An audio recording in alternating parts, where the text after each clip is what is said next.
നമസ്കാരം. വാർത്താ ദിനത്തിലേക്ക് സ്വാഗതം. ആദ്യം നോക്കാം തലക്കെട്ടുകൾ. 4 വയസ്സുകാരിക്ക് നാവിന് ശസ്ത്രക്രിയ നടത്തിയതിൽ ഡോക്ടറെ രക്ഷിക്കാൻ ശ്രമമെന്ന് കുട്ടിയുടെ മാതാവ്.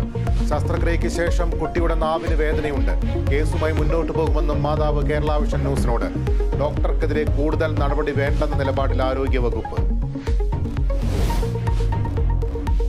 ഗാർഹിക പീഡനക്കേസ് പ്രതി രാഹുലിന് രാജ്യം വിടാൻ പോലീസ് ഒത്താശ.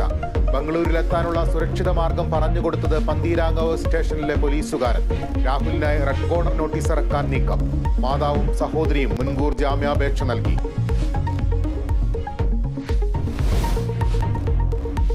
ജ്ഞാനായ സഭ പിളർപ്പിലേക്ക്. സ്വതന്ത്ര സഭയായി മുന്നോട്ടു പോകാൻ നീക്കം. സേവേറിയോസിന്റെ സസ്പെൻഷൻ കോടതി തടഞ്ഞു.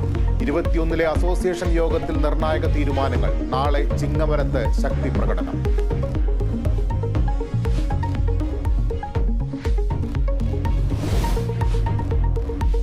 +1 സീറ്റ് പ്രതിസന്ധിയിൽ പ്രത്യക്ഷ സമരത്തിന് മുസ്ലിം ലീഗ്. 29 കാസർഗോഡ് മുതൽ പാലക്കാട് വരെ കളക്ട്രേറ്റുകളിലേക്ക് മാർച്ച്.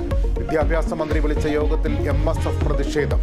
സംസ്ഥാന സെക്രട്ടറി നൌഫൽ അറസ്റ്റ്.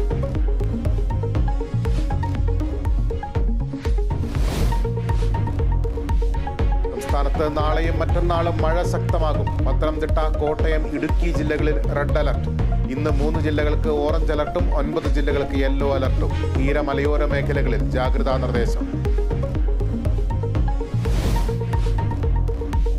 വായ്പ എടുക്കാനുള്ള സംസ്ഥാനത്തിന്റെ നീക്കം പ്രതിസന്ധിയിൽ. കേന്ദ്രാനുമതി വൈകുന്നത് സാമ്പത്തിക ഞെരുക്കം കൂട്ടുന്നു. പെൻഷൻ വിതരണം ഉൾപ്പെടെ അവതാളത്തിലാകും.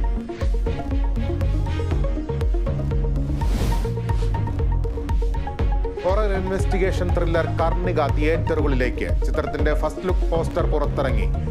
കഥയും സംവിധാനവും നിർവഹിക്കുന്നത് അരുൺ വെൺപാല.